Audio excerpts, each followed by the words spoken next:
नमस्कार शिक्षक बंधूंनो, 28 जून 2026 रोजी आपली शिक्षक पात्रता परीक्षा आहे. त्या अनुषंगानं सरावासाठी आपण 2025 पेपर नंबर 2 6वी ते 8वीसाठी सोडवलेला आहे. 2024 6वी ते 8वी म्हणजे पेपर नंबर 2 आपण सोडवित आहोत. 10 प्रश्न आपण सोडवलेले आहेत. या स्वरूपाचे प्रश्न परीक्षेमध्ये असतात. हा सराव अत्यंत महत्त्वाचा आहे.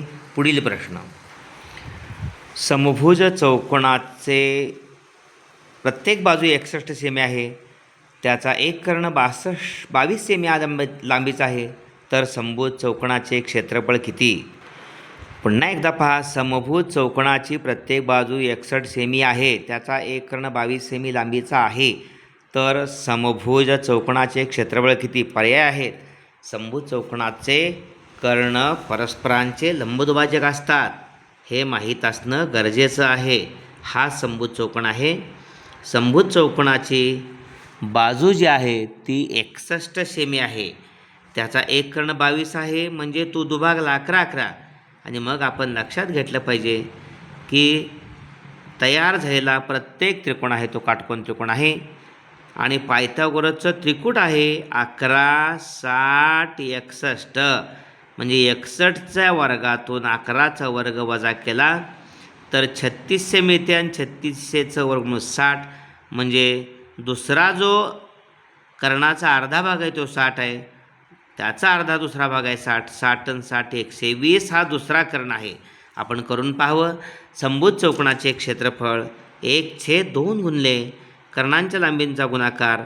एक कर्ण 22 आहे, दुसरा 60 आणि 60 120 आहे, त्यामुळं बे के बे.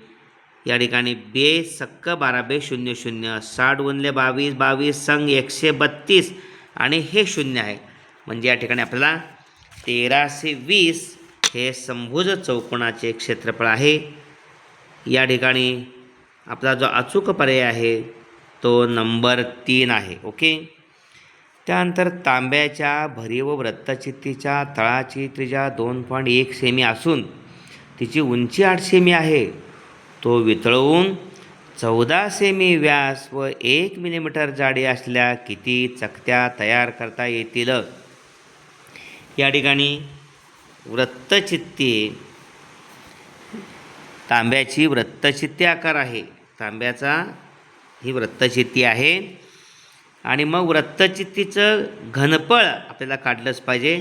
पाय आर वर्ग एच, आपण कॅपिटल घेऊया. पाय आर वर्ग एच हे मूळ तांब्याच्या वृत्तचित्तीचं घनफळ. आणि मग या घनफळापासून छोट्या छोट्या छोट्या चकत्या तयार करायच्या आहेत. ही पहिली चकती, ही दुसरी चकती, आणि चकतीसुद्धा वृत्तचित्ती आकाराची आहे. किती चकत्या तयार होतील? त्यासाठी आपल्याला या संपूर्ण तांब्याच्या वृत्तचित्तीच्या घनफळाला एका चकतीच्या घनफळानं भागलं पाहिजे. पाय आर वर्ग एच, दुसऱ्या लिपीला अक्षर घेऊया. पायला पाय गेले. तर तांब्यात वृत्तचित्तीची त्रिज्या आहे 2.1, म्हणजे आर वर्ग आहे, त्यामुळं 2.1 गुणिले 2.1 गुणिले त्याची जी उंची आहे ती 8 आहे. ओके. 8 भागिले आता जी चकती तयार करायची आहे, त्या चकती वितळून 14 मिमी व्यास, म्हणजे 14 व्यास आहे. त्रिज्या 7 mm आहे. 7 mm त्रिज्या. या ठिकाणी आपल्याला सेंटीमीटरमध्ये करायचे असेल तर 7ला भागिले 10 म्हणजे 0.7 आर वर्ग आहे, त्यामुळे 0.7 गुणिले 0.7 आणि गुणिले जाडी आहे ती 1 मिमी जाडी आहे. 1 मिमी म्हणजे सेंटीमीटर. 1 भागिले 10 म्हणजे 0.1. ओके. 2.1 दशांश दुसऱ्या ठिकाणी 0.7 दशांश दुसऱ्या ठिकाणी गेली, इथं पण गेले, त्यामुळे 21 गुणिले 21 भागिले 7 गुणिले 7. ओके. आणि 0.1 दशांशनं काढून टाकण्यासाठी तिथं 1 करायचे आहे, त्यासाठी 8 वर 0 घेतलं म्हणजे 80. 7ने एका 21ला, 7 त्रिके 21, 7ने दुसऱ्या 21ला, 7 त्रिके 21, 3 त्रिक 9, 9 72 आणि 0 म्हणजे 720 चकत्या तयार होतील. या ठिकाणी जो पर्याय आहे तो अचूक पर्याय आहे 720 नंबर 4चा आहे. ओके. त्यानंतर या ठिकाणी खालील आकृतीमध्ये कंस RUSची त्रिज्या 7 सेमी, हा जो कंस आहे हा छोटासा RUS, त्याची त्रिज्या 7 सेमी आहे. कोण P70 आहे, कोण T90 आहे, कोण QST 80 आहे. आपण या ठिकाणी कोण तर या ठिकाणी छायांकित भागाचे क्षेत्रफळ म्हणजे जो रेखांकित केला भाग आहे त्याचं क्षेत्रफळ पाहिजे. पाहिजे किंमत 22/7 आहे. आपण इथं असं पाहिलं तर इथं थोडीशी त्रुटी असणं गरजेचं आहे. हा सरळ रेषा असण्याची शक्यता दाट आहे. त्यामुळं इथं असं असलं पाहिजे. त्यामुळे इथं जो 70 मापाचा, हा 90 मापाचा, हा 80 मापाचा चौकोन PQST या चौकोनाच्या चार कोणांच्या मापांची बेरीज 360 असते. त्यामुळे 17 नाट 150, 150 हा 90, 240, 240, मग हा PQS झाला तो 120 झाला. का तर 360मधून 240 वजा केले. ओके. मग इथं छोटीच रेषीय जोडी तयार होईल. रेषीय जोडी तयार झाल्यानंतर मग हा 120 असेल तर इथं 60 असणार आहे. 120 आणि 60 180. कारण PQST या चौकोनाला Q जवळ रेषीय जोडी तयार केली तर हा 120 आणि आतला 60 असणारच. हा 60 म्हणजे हा वर्तुळपाकीचा 60 अंशाचा कोन इथं असा. संपूर्ण वर्तुळकंसाचं माप 360 अंश आहे. ओके.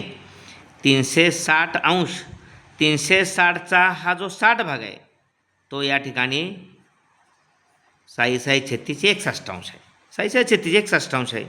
संपूर्ण वर्तुळाचं क्षेत्रफळ πr² आहे. संपूर्ण वर्तुळाचं क्षेत्रफळ πr² 22/7 आणि R त्रिज्या ही वर्तुळपाकीची 7 आहे ना. 7 × 7, 7ला 7 गेले 154, 154. मग 154चं 1/6. संपूर्ण वर्तुळाचं क्षेत्रफळच πr², त्रिज्या 7 आहे 154. 154चा 1/6 काढला पाहिजे. हा रेखांकित केलेला भाग आहे. 2 तिरकस 6 आणि 2 7 14 62, 77/3. 77ला आपण 3 भागलं, 3 दुनी 6, उरला 1, 17 झाली, 3 5 15, उरले 2, 3 भागतोय आपण 25.2/3. हा जो पर्याय आहे इथं तो नंबर 2. ओके. अशा पद्धतीनं खालीलपैकी मूळ संख्या कोणती. या ठिकाणी इथं 841चं वर्गमूळ 29 आहे बघा. 29 मूळ संख्या आहे. काय बाकीचं बघत बसायचं काय काम नाही. मूळ संख्या आहे ती वर्गमुळात 841. 1 ते 91 पुढचा 1 ते 91 या नैसर्गिक संख्यांची सरासरी किती. 1 ते 91मध्ये पहिली संख्या 1 आहे, शेवटची संख्या 91. ह्याला भागिले 2 करायचं सरासरी काढताना. 91 ने 1 92 भागिले 2 46. त्यामुळं याचा जो अचूक पर्याय आहे तो 46 असणार आहे. नंबर 3. ओके. त्यानंतर एने 3,20,000 रुपये बँकेत 10% चक्रवाढ व्याजाने 2 वर्षाकरता गुंतवले. बीने 2,40,000 रुपये करमुक्त म्युच्युअल फंडामध्ये 2 वर्षाकरता गुंतवले. बीला 3,04,800 रुपये मिळाले. तर कोणाची गुंतवणूक फायदेशीर ठरली. आता एचा आपण विचार केला तर 10% चक्रवाढ व्याजाने 2 वर्षासाठी. पहिल्या वर्षाचं 10%. ओके. दुसऱ्या चक्रवाढ व्याज आहे ना, व्याजावर व्याज. इथं चक्रवाढ व्याजाने म्हटले.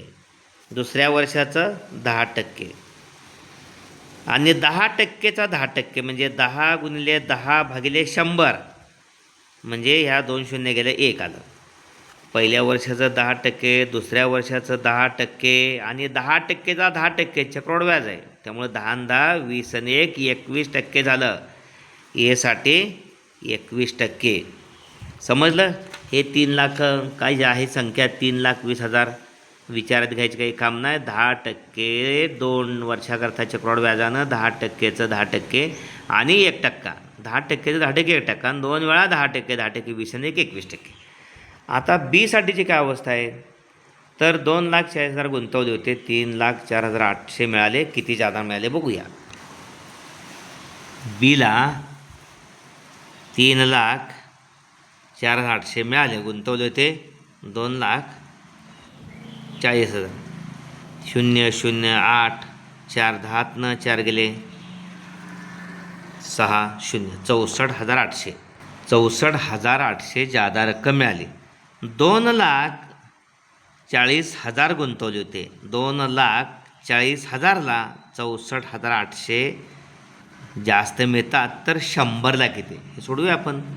1 2 3 4 1 2 3 4 0 गेल्या. इथं 2 न गुण्या बे के बे 2 4 बे त्रिक 6 बे 2 4 बे चौक 8 भागिले 12 आलं. 12 दुनी 24 उरले 8. 84 झाले. 12 7 84 म्हणजे 324 भागिले 12 27%. बीला जो नफा झाला तो 27% आणि 21% एसाठी म्हणजे 27 वजा 21 बरोबर 6% गुंतवणूक बी 2 नंबरचे जे फायदेशीर आहे.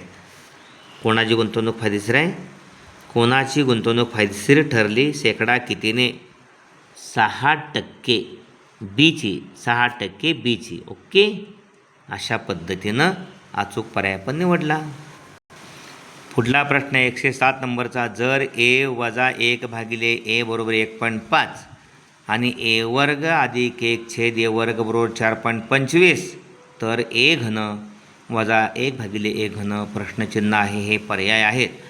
आपण ए वजा बी ए घन वजा बी घन याचा विस्तार काय लिहितो, पहिल्या कंसात ए वजा बी, दुसऱ्या कंसात ए वर्ग अधिक ए बी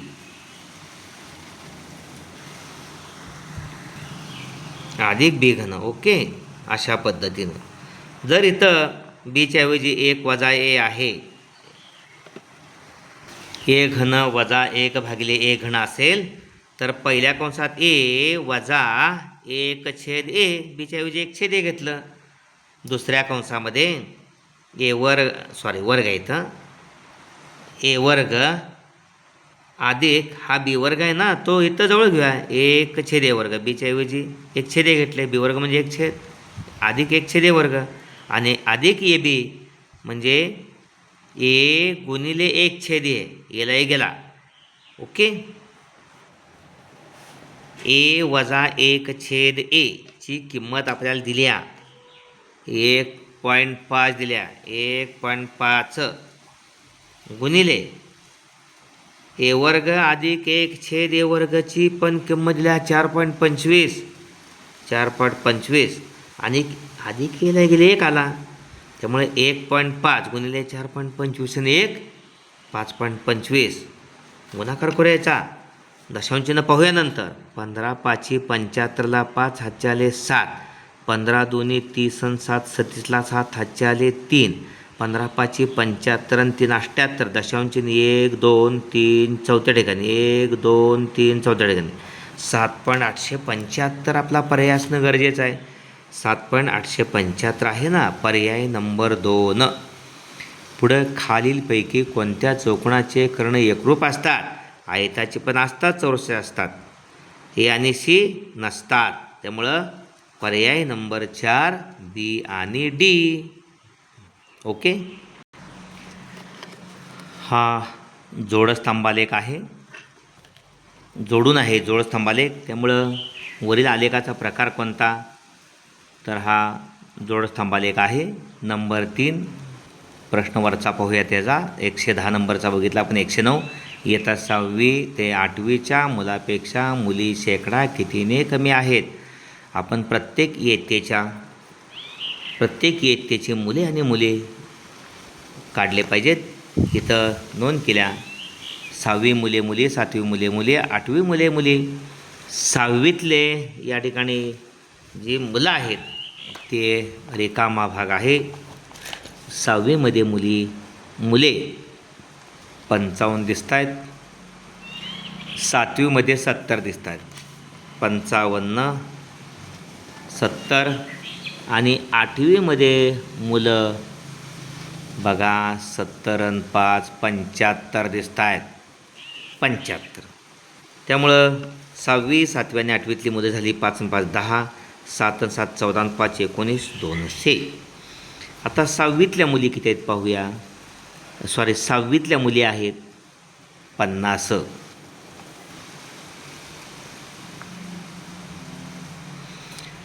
7वीतल्या मुली आहेत 50 आणि 60च्या मध्ये बरोबर आहे 55.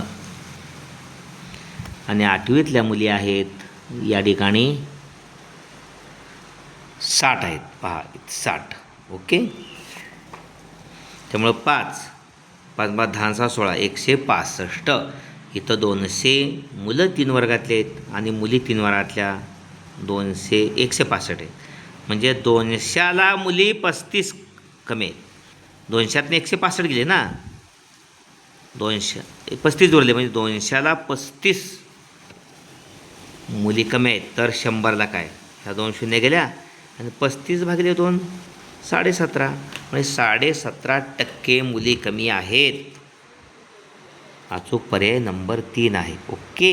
अशा पद्धतीनं कोणत्या इयत्तेत मुलांच्या तुलनेत मुलींचे शेकडा प्रमाण सर्वात कमी आहे. कोणत्या इयत्तेत मुलांच्या तुलनेत मुलींचे शेकडा प्रमाण कमी आहे. काढूया. इथं 55ला 50 तर 100ला काय. ठीक आहे. 55ला 50 मुली तर 100ला काय. इथं 5 10 50 आणि 11. 55ला 5 भागिले 11 म्हणजे 100 गुणिले 10 1000 भागिले 11. 11 9 99 100 झाले. 11 99 उरला 1. 10ला भाग जात नाही 0 म्हणजे 90.9 झालं. 6वीतल्या मुली 6वीतल्या मुली 90.9.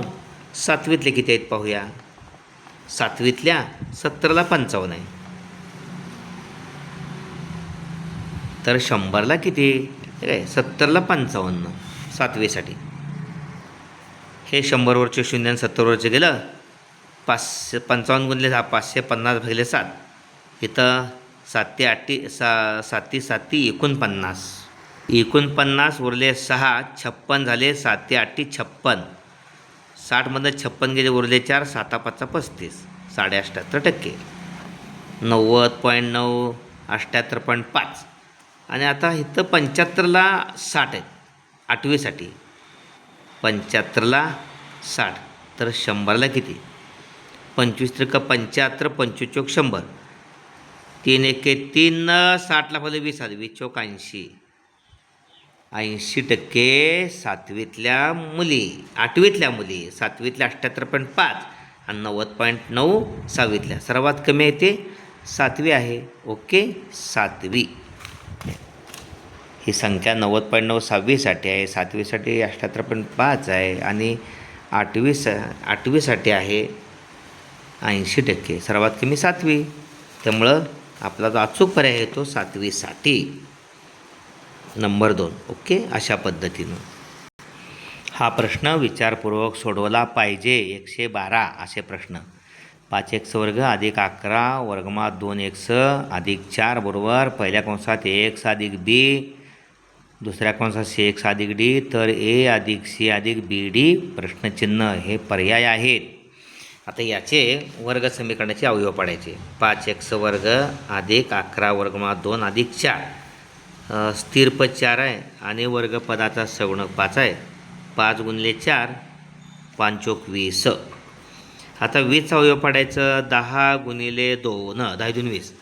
तर असं करायचं 10 हे वर्गमात 2 पुन्हा असं मांडता येते. वर्गमात 2 गुणिले वर्गमात 2 म्हणजे 2च. ओके.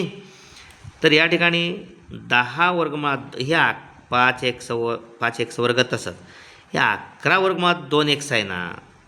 11 वर्गमात 2x आहे तिथं. तर ते कसं मांडायचं. 10 वर्गमात 2x आणि अधिक वर्गमुळात 2x, म्हणजे 10 वर्गमुळात 2x आणि 1 वर्गमुळात 2x 11 वर्गमुळात 2xच. मधल्या पदाची फोड केली याचा आधार घेऊन 10 वर्गमुळात 2 आणि अधिक वर्गमुळात 2 म्हणजे 11 वर्गमुळात 2, त्याला x जोडले, अधिक 4, 2ची 4 पद झाली. हे व्यवस्थित सोडवा. x सामायिक निघतोय x वर्ग आणि x मधला, 5 आणि 10 मधला 5 निघतोय, तर मग इथे x राहिला. ओके. अधिक 5 दोन्ही 2 आणि वर्गमुळात 2 असं, x अधिक 2 वर्गमुळात 2, 5x गुणिले 2 वर्गमुळात 2 म्हणजे 5 दुनी 10 वर्गमुळात 2x हेच येते. अधिक x अधिक 2 वर्गमुळात 2च, 2 सामायिक कंस वर्ग समीकरण सोडवण्याचा सराव असेल तर 2 सामायिक कंसाबद्दल एक कंस मांडायचा असतो, म्हणजे हाच कंस पुढे येणार. आणि हा x आहे ना तो इथला आहे, म्हणजे याचा बाहेरचं काय आहे वर्गमुळात 2. जर वर्गमुळात 2 गुणिले x वर्गमुळात 2x आहेत, पण वर्गमुळात 2 गुणिले 2 वर्गमुळात 2 या दोघाचा गुणाकार केला तर 4च मिळते. बघा हे 2 आहेच. वर्गमुळात 2 गुणिले वर्गमुळात 2 2, 2 गुणिले 2 4, 2 सामायिक कंसाबद्दल एक कंस, x अधिक 2 वर्गमुळात 2 आणि बाहेरचे पद आहेत 5x आणि अधिक वर्गमुळात 2 दुसऱ्या कंसात, 5x अधिक वर्गमुळात 2. ओके. आता याची तुलना करायची आहे ax अधिक b, हे आहे बघा इथं, आणि याची तुलना करायची आहे cx अधिक d. त्यामुळे लक्षात घ्या हा x इथं आहेच, त्यामुळं ची किंमत म्हणजे या xचा सगुणक 1, b म्हणजे या ठिकाणी 2 वर्गमुळात 2, c म्हणजे 5 आणि d म्हणजे इथं वर्गमुळात 2 आहे. सरळच आहे तिथे. a 1 आहे, हे b 2 वर्गमुळात 2, c 5 आहे, हे xला x आहे, सगुणक c 5 आणि d वर्गमुळात 2 स्थिर पद आहे वर्गमुळात 2. आपल्याला काय सांगितलं आहे a अधिक c अधिक bd, a अधिक c अधिक bd, bd म्हणजे b गुणिले d, a काय 1 अधिक c काय आहे 5 अधिक bd, b 2 वर्गमुळात 2 आहे गुणिले d वर्गमुळात 2 आहे. ठीक आहे, d वर्गमुळात 2. किमती गाठल्या, b ची किंमत 2 वर्गमुळात 2 आणि d ची वर्गमुळात 2, 5 आणि 1 6, अधिक वर्गमुळात 2 गुणिले वर्गमुळात 2 2 आणि पहिलं 2 2 गुणिले 2 म्हणजे 6 अधिक बे दोन्ही 4, 6 4 10 यायलाच हवं. त्यामुळं आपला जो अचूक पर्याय आहे तो बरोबर 10 आहे. ओके. अशा पद्धतीनं आपण 112पर्यंत प्रश्न सोडलेत. 120 प्रश्न आहेत. 8 प्रश्न फार मोठा व्हिडिओ होतो म्हणून आपण थांबूया. 8 प्रश्न पुढील व्हिडिओमध्ये घेणार आहोत. आपल्या सर्व शिक्षक बांधवांना हा व्हिडिओ जरूर शेअर करा.